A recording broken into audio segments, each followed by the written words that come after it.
Evangelho de João, uma caminhada considerável, fico muito feliz por isso.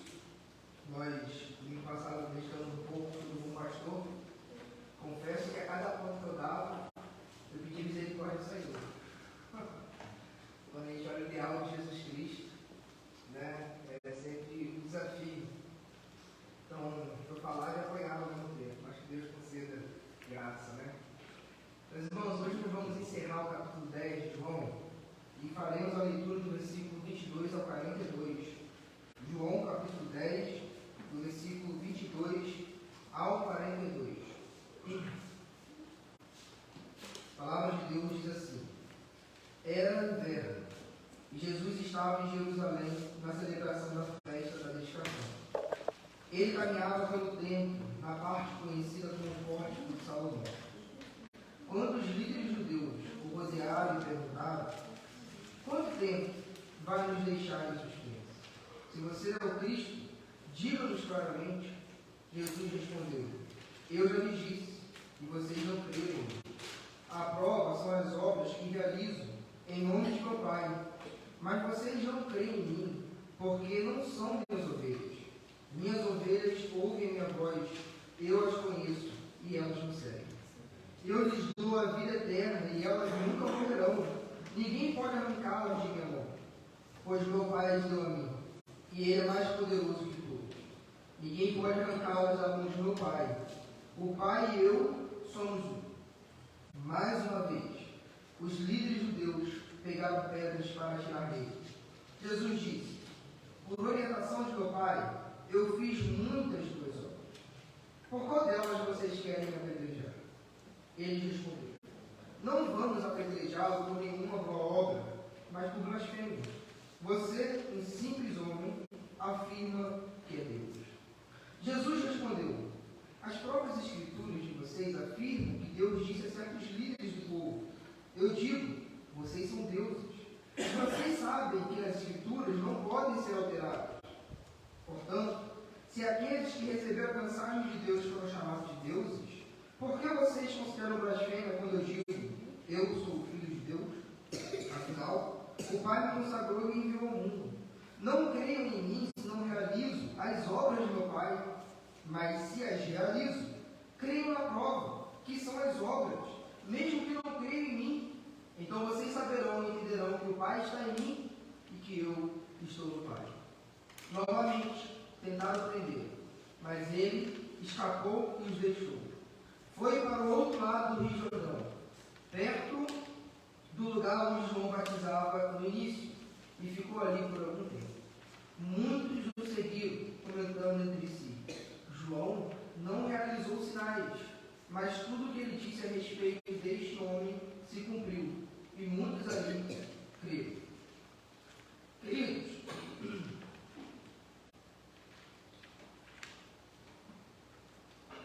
aqui está um texto muito rico, muito denso também, teologicamente falando, e eu quero destacar pelo menos 5 verdades que saltam desses versículos que nós acabamos de ler. E o primeiro é que Cristo é o cumprimento da antiga aliança e de toda a escritura do Antigo Testamento. Cristo, o cumprimento da antiga aliança.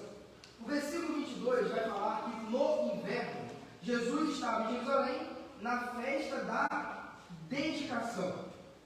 E essa festa da dedicação não é uma festa que está regulamentada na Bíblia hebraica, mas ela foi formulada 2 séculos antes de Jesus, quando os judeus, já em minoria, sofrendo a opressão dos assírios por meio de Antíoco Epifânio, os judeus fizeram uma revolta e conquistaram o templo novamente. Antes disso, os judeus não poderiam mais cultuar a Deus, os judeus não poderiam mais fazer sacrifício, o sábado foi proibido, a leitura da Bíblia hebraica foi proibida. Os judeus estavam desesperados, porque o templo fazia parte da sua identidade.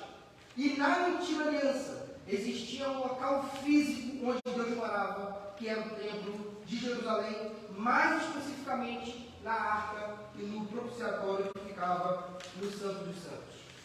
Então, quando Macabeu fez a revolução e eles conseguiram espantar o império opressor e reconsagrar o templo a Deus e ao povo da antiga aliança, eles formularam essa festa da dedicação, também conhecida como festa das luzes, porque os judeus acendiam muitas luzes como um sinal de alegria e de euforia, porque eles haviam reconquistado o coração da pátria judaica, que era o templo. Não obstante, apesar dessa linda história, nós sabemos que estes judeus que aqui estavam com Jesus 2 séculos depois, não se dedicavam ao Senhor, por mais que em sua história houvessem dedicado aquele templo ao culto do Deus verdadeiro. E nós precisamos entender que a festa da dedicação, por mais que não foi regulamentada no Antigo Testamento, ela também apontava para Jesus Cristo, porque Cristo Jesus é a única maneira, ou o único meio, o único caminho do ser humano se dedicar de fato e de verdade ao Deus verdadeiro. É interessante porque esses judeus estavam no local santo, praticando uma festa santa, mas ao mesmo tempo estavam divorciados do Deus da aliança, porque estavam recusando o Filho de Deus. Isso é muito interessante, porque nada que a gente faça sem passar por Jesus antes será recebido por Deus como verdadeiro culto e como verdadeira adoração. Eles estavam numa festa de dedicação a Deus, mas estavam rejeitando o único meio de dedicar-se ao Deus verdadeiro, que era Jesus, o Filho de Deus. Não há consagração de vida, não há nada que a gente faça, nem lugar que a gente possa ir, que nos consagre a Deus, se nós antes não passarmos pela pessoa de Jesus Cristo em submissão e em reconhecimento de seu Senhor. Um outro aspecto a qual Deus cumpre o Antigo Testamento, a antiga aliança, é o próprio templo. O versículo 23 diz assim: ele caminhava pelo templo, na parte conhecida como Pórtico de Salomão. Meus irmãos, nós sabemos que o templo e o tabernáculo que antecedeu o templo era um testemunho de que Deus queria habitar no meio do seu povo. Deus estava se fazendo presente. No entanto, nós também sabemos que a presença de Deus era inacessível. Isso nós conferimos um pouco na quinta-feira passada, quando nós entendemos que o Santo dos Santos, que era aquele lugar bem no centro do templo, só era visitado uma vez por ano, no dia da expiação, no dia do perdão. Inclusive, era o dia mais importante do calendário judaico. Quando iniciava-se esse dia, que era o 17º mês, todos os judeus paravam todos os trabalhos, jejuavam e lamentavam. Por quê? Tinham consciência da sua miséria e do seu pecado. Nesse dia, o sumo sacerdote fazia sacrifício por si mesmo, para expiar os seus próprios pecados. Pegava 2 bodes, sacrificava um representando o pecado do povo, o outro ele punha a mão, confessava os pecados e jogava para o deserto para simbolizar a distância do pecado do povo do seu Deus. E somente nesse dia que a presença de Deus era de fato acessada. Então, por mais que o templo fosse uma realidade de presença, essa presença não era acessível aos judeus, exceto nesse único dia onde o sumo sacerdote entrava e fazia expiação pelo pecado do povo. Mas em Jesus, não há mais santo do santo, não há mais lugar reservado. Nós não precisamos mais nos deslocar a Jerusalém e nós também não precisamos mais de um intermediário para que ele possa confessar os nossos pecados. Porque agora não é mais o templo de Jerusalém, agora somos nós, casas vivas, pedras vivas, que somos a habitação de Deus. E olha como essa mudança é extraordinária. Antes, o acesso à presença de Deus era altamente restrito a uma pessoa e a um dia. Quando Cristo morreu, substituindo o templo, o véu foi rasgado. Agora não é mais só uma pessoa e um lugar.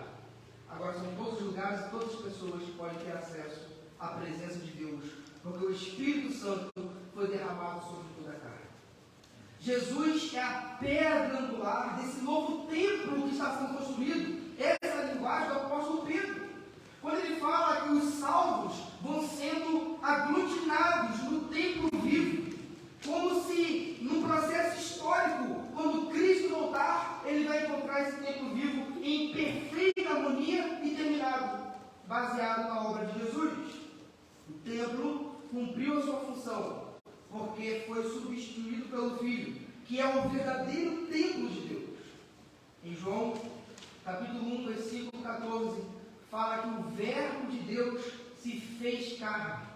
O Verbo de Deus tabernaculou, montou a sua tenda. Ele é o templo de Deus vivo, que é um paradoxo enorme, porque esses judeus que estavam tão zelosos pela obra do templo, que era magnífica, perderam a face do Deus verdadeiro em Jesus Cristo, porque ficaram com a sombra e rejeitaram a realidade, que era Jesus, o Filho de Deus.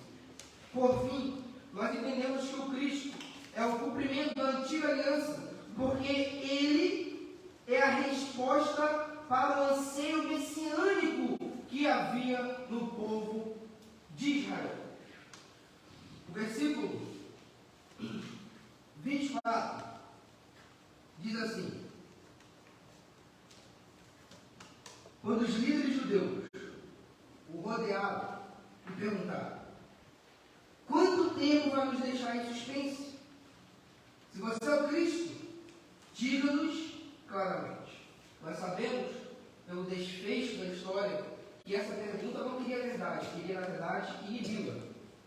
No entanto, esta pergunta reflete a maior esperança do judeu, que era a era messiânica, o filho de Davi, aquele que era maior que Moisés. Os judeus aguardavam, e ali estava a resposta para o anseio do coração dos judeus.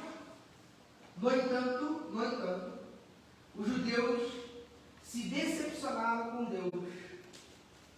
Os judeus se decepcionaram com o verdadeiro Messias. Não por causa daquilo que Cristo era, não por causa daquilo que Deus fez, mas porque eles estavam numa expectativa tão embotada por falsas ideologias, por falsas concepções, por falsas ideias, que não conseguiram ter acesso ao verdadeiro Messias. Então houve uma decepção com o sagrado. Deus foi decepcionante para o povo da antiga aliança, porque eles estavam com um anseio messiânico, que era um anseio legítimo, mas que estava embotado pelas falsas concepções de suas aspirações políticas, econômicas e militares. Isso nos ensina muito, meus irmãos, porque muitas pessoas que adentram a um lugar como o nosso, ou em qualquer outra igreja, em busca de Deus, quando ouve a verdade acerca de Deus, também se decepcionam. Porque muitos entram numa igreja buscando um Deus idealizado no seu próprio coração.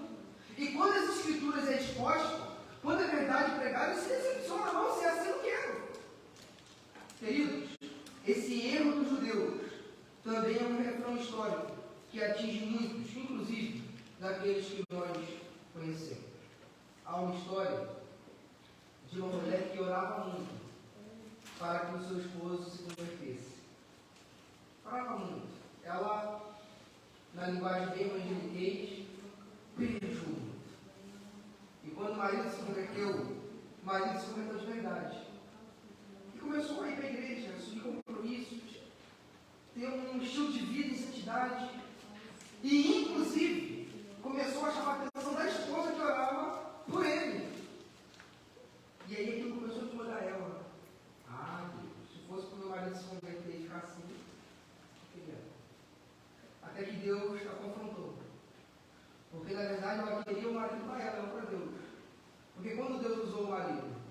para discipliná-la, ela se arrependeu de seu marido, se tornou um verdadeiro cristão e acabou denunciando a sua falta de fé. Meus irmãos, quando nós nos encontramos com a verdade, pode ser que o primeiro espanto seja isso. Nós estamos tão embotados em falsas percepções acerca de Deus que há uma decepção.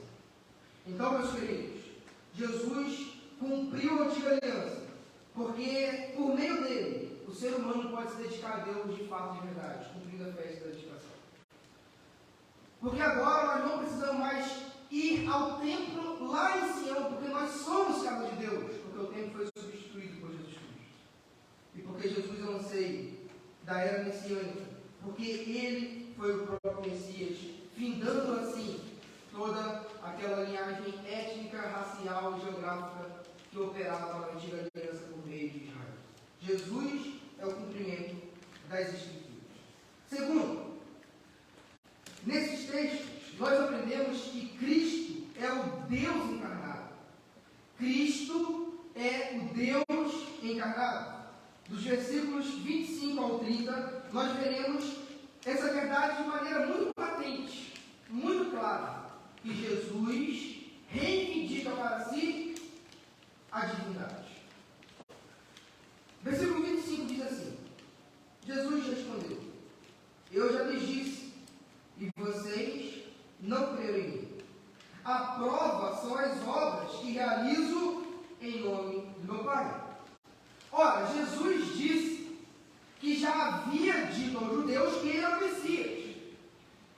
E não foi uma comunicação verbal, como foi com a mulher samaritana, que ele disse diretamente: eu sou Cristo. Mas era nítido, pelas suas atitudes, pelas suas obras, e por tudo aquilo que ele havia feito, que ele estava comunicando o seu status de Messias. E ainda mais, o seu status de filho de Deus, de divino. Até o capítulo 10 de João, nós já vimos aqui que Jesus transformou a água em vinho, acalmou a tempestade, multiplicou os pães, deu vista ao cego de nascença. Isso eu contei apenas 4 sinais, que nós sabemos que está registrado. Mas João, no capítulo 20, versículo 30 e 31, vai falar que ele listou apenas alguns sinais, com apenas um objetivo: de fazer com que os seus leitores cheguem à conclusão de que Jesus era o Cristo prometido. Se nós, diante desses 4 sinais que eu acabei de citar, já chegamos à conclusão que Jesus é o Filho de Deus, quanto mais esses judeus que tinham luz, porque viu muito mais do que a gente pôde ter visto. Porque a gente sabe que Jesus fez muito mais do que foi registrado. Então não foi falta de evidência, era falta de quebrantamento. Não era falta de argumento, de arrazoar com os judeus. Era falta de humildade daqueles que estavam perguntando a Jesus sobre a sua identidade. Muitas vezes, meus irmãos, não é por falta de competência no nosso evangelismo, não é por falta de argumento que nós não conduzimos alguém a Jesus. É simples e unicamente porque essa pessoa é amarrada pelo orgulho e não consegue reconhecer que estava errado toda a vida e todo o tempo.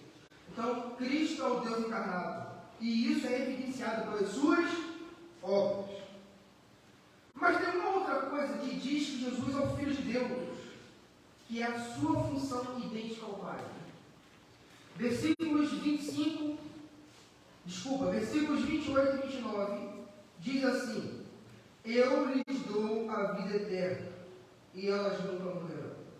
Ninguém pode arrancá-las de minha mão, pois meu Pai as deu a mim, e ele é mais poderoso que todos.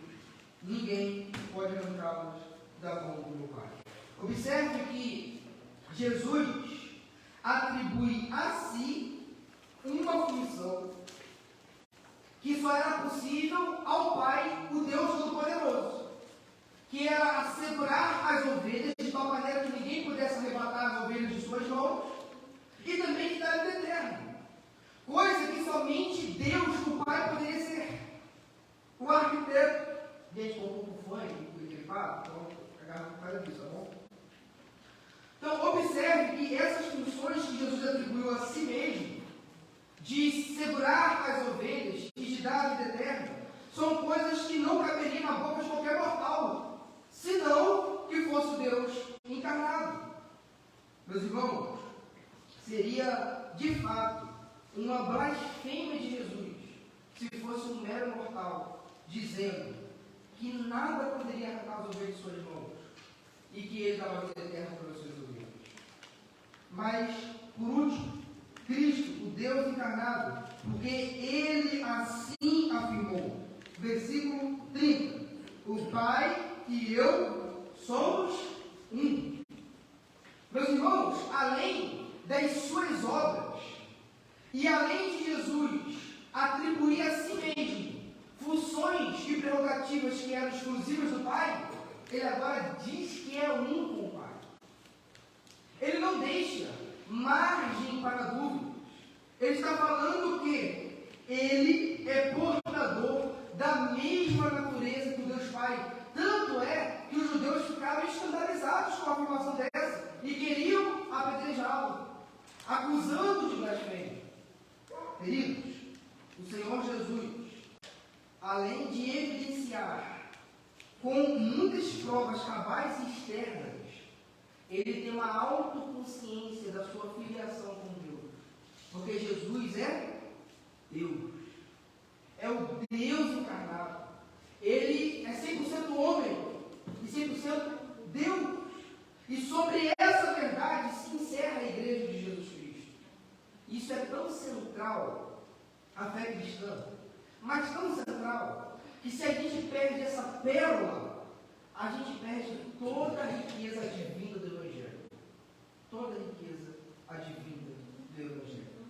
Em 325 da nossa era, Constantino convocou o Concílio de Nicéia, um dos concílios mais importantes da história da igreja, onde foi definido que Jesus era 100% homem e 100% Deus.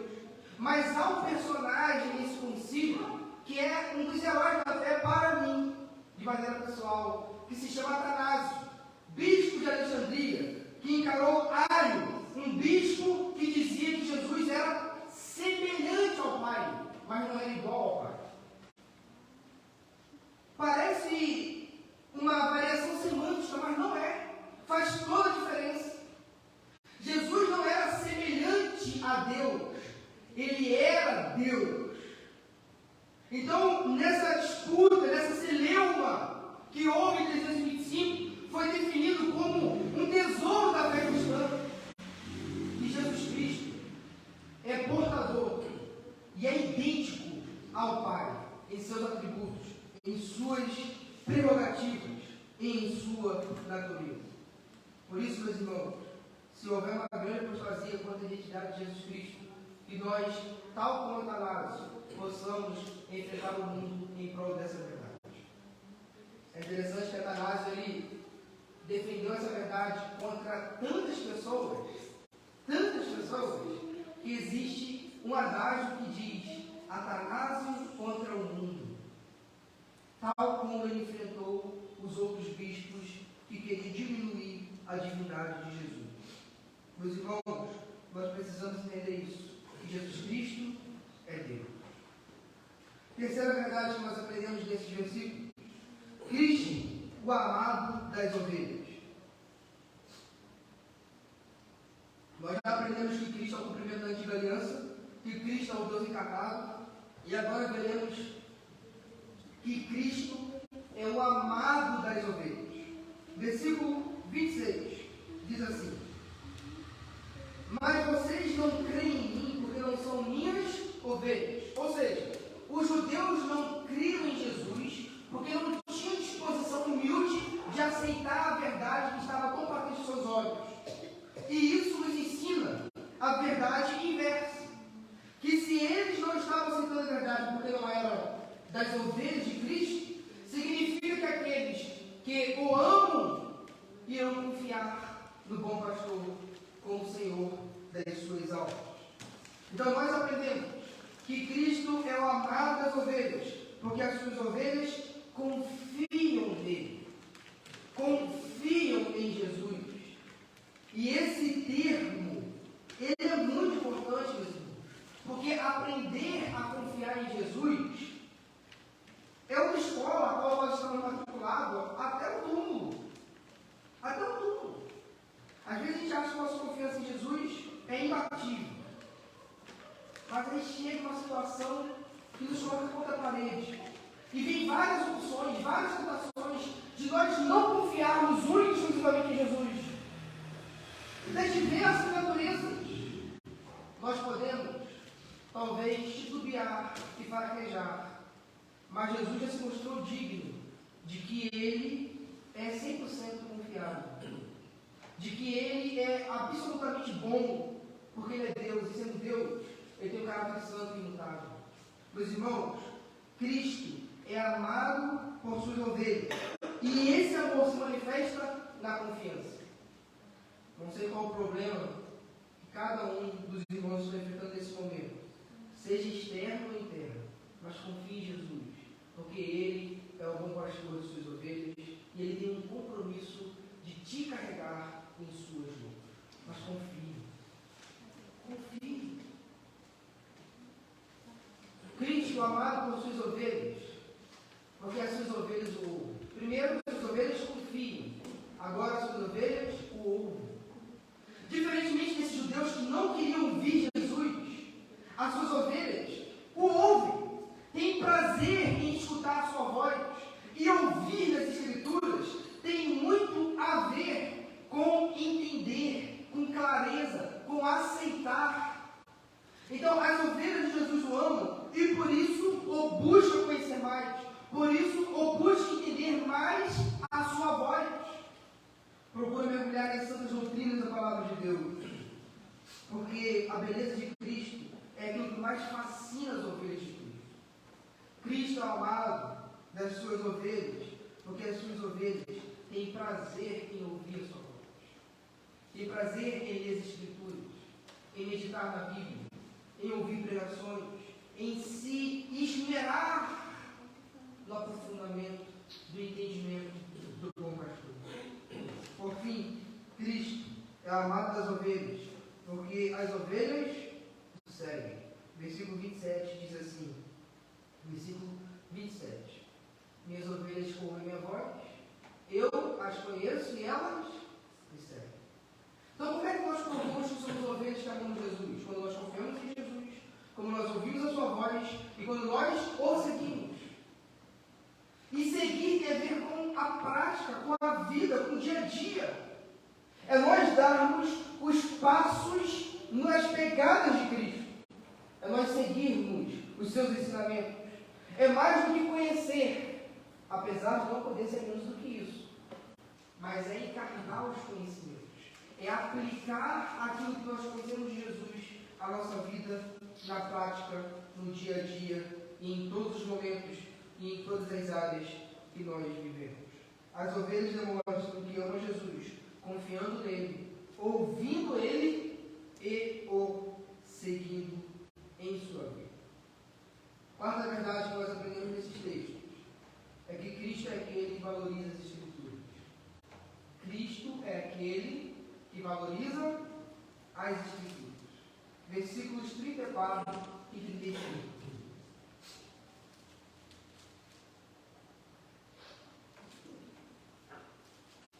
Jesus respondeu: as próprias Escrituras de vocês afirmam que Deus disse a certos líderes do povo: eu digo, vocês são deuses, e vocês sabem que as Escrituras não podem ser alteradas.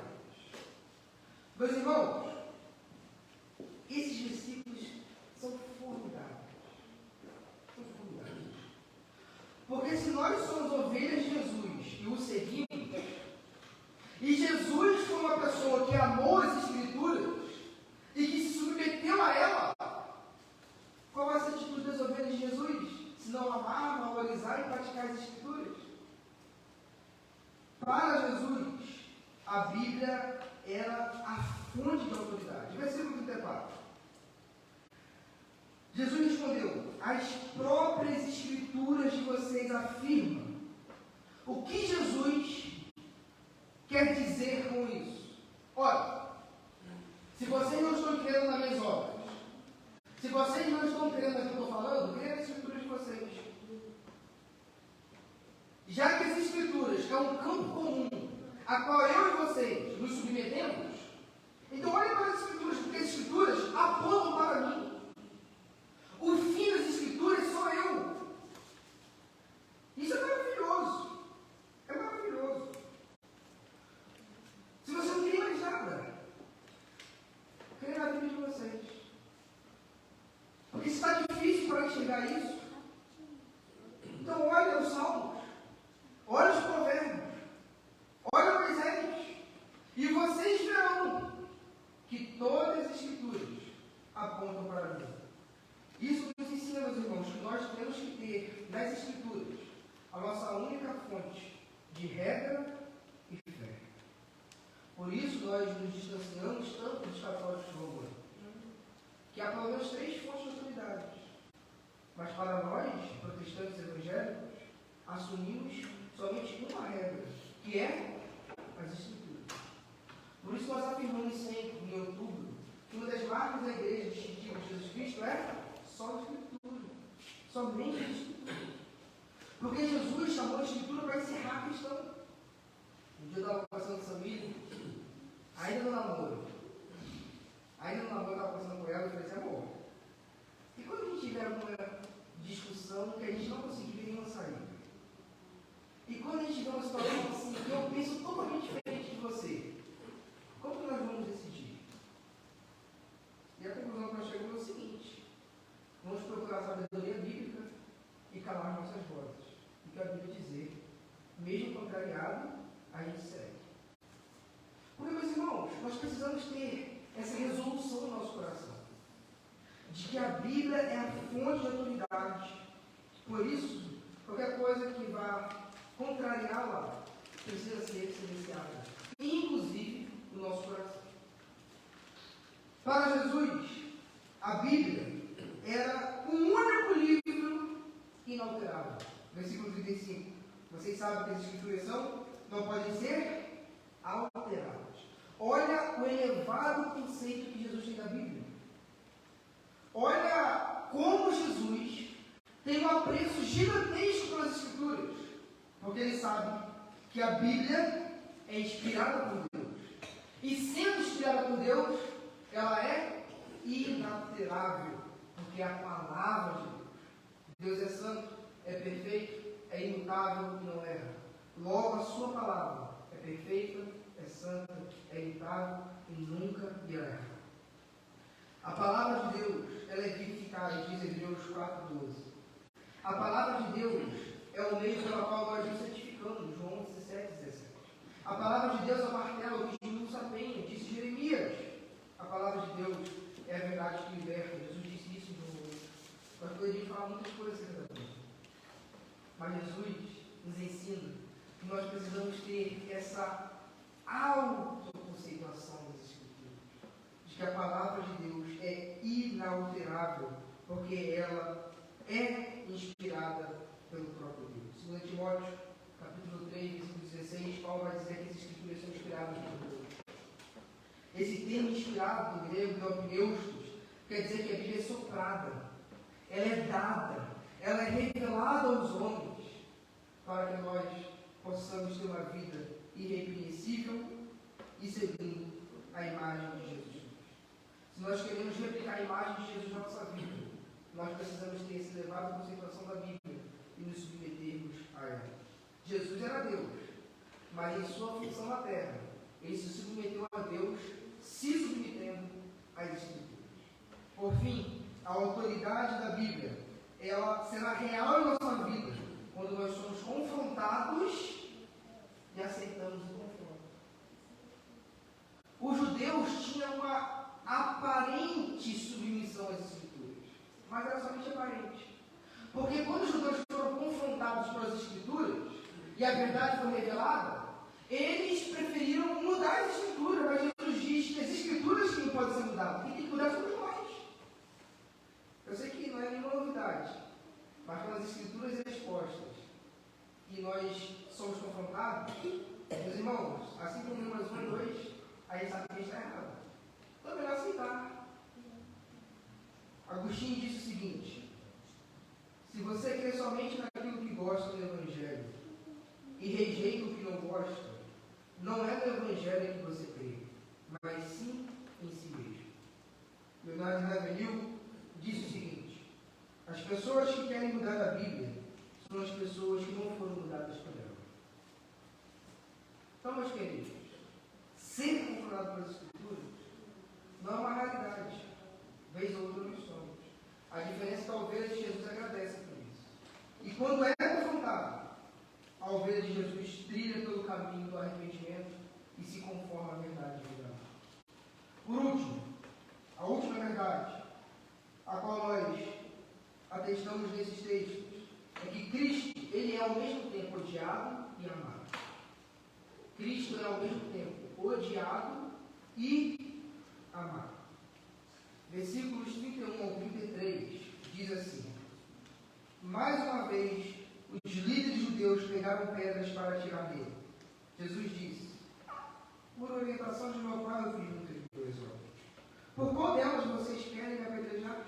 Eles responderam: não vamos apedrejá-lo por nenhuma boa obra, mas por blasfêmia. Você é um simples homem, afirma que é Deus.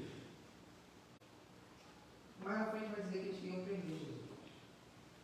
Meus irmãos, Cristo, o Deus encarnado, que deu sua vida pelas suas ovelhas, ele foi ao mesmo tempo odiado por aquelas pessoas que não se submeteram à verdade das Escrituras. Então, Cristo não é o bom mocinho que é amado por todos. O Tim Keller fala que ninguém assassinaria um gente boa. Isso não é cara legal. Nem faltava. Então, meus queridos, nós precisamos entender que Jesus Cristo, anunciado pela igreja, que tanto ama as pessoas, vai receber, no meio do seu corpo que somos nós, o ódio do mundo. Será contra a lógica, porque nós vamos amar e vamos odiar, mas é assim que funciona. É um mundo caído, corrompido e certo pelo pecado. Mas nós também sabemos que Cristo não foi só odiado, ele também foi amado por alguns. João Batista o amou, e aqueles que ouviram sua mensagem também o amam. Versículos 39 ao 42, para encerrarmos, diz assim: novamente, tentaram prendê-lo, mas ele escapou e os deixou. Foi para o outro lado do Rio Jordão, perto do lugar onde João batizava no início, e ficou ali por algum tempo. Muitos o seguiram, comentando entre si: João não realizou sinais, mas tudo o que ele disse a respeito deste homem se cumpriu, e muitos ali creram nele. Então Jesus foi amado por seu filho João, que viveu pouco, mas viveu de maneira fiel. E muitas pessoas que ouviram João viram que se cumpriu as profecias de João e creram em Jesus. Cristo aqui foi amado por muitos que não tiveram a oportunidade que os judeus tiveram lá no templo da festa da dedicação. Então Cristo, ele é ao mesmo tempo odiado e amado. A pergunta que fica é de qual lado nós estamos? Nós temos amado a verdade de Deus ou odiado a sua verdade? Porque o amor à verdade se submete a ela e se transforma pela sua instrumentalidade. Então, meus queridos, nós precisamos responder essa pergunta. Como você é daqui essa noite? Amando a Jesus como João Batista? Amando a Jesus como aqueles que ouviram o João? Ou odiando Jesus como os líderes judeus o odiaram e por fim crucificaram? Como nós sabemos disso? É como eu reajo à verdade pregada. Como eu sei que eu amo ou odeio Jesus, é como eu reajo à verdade pregada. Então nós aprendemos nessa noite que Cristo é o cumprimento da antiga aliança. Cristo é o Deus encarnado. Cristo é o amado das ovelhas. Cristo é aquele que valoriza as Escrituras. E Cristo é aquele que ao mesmo tempo é odiado e amado. Meus irmãos, que Deus possa continuar falando aos nossos corações. Vamos orar? Pai amado e Deus querido, revela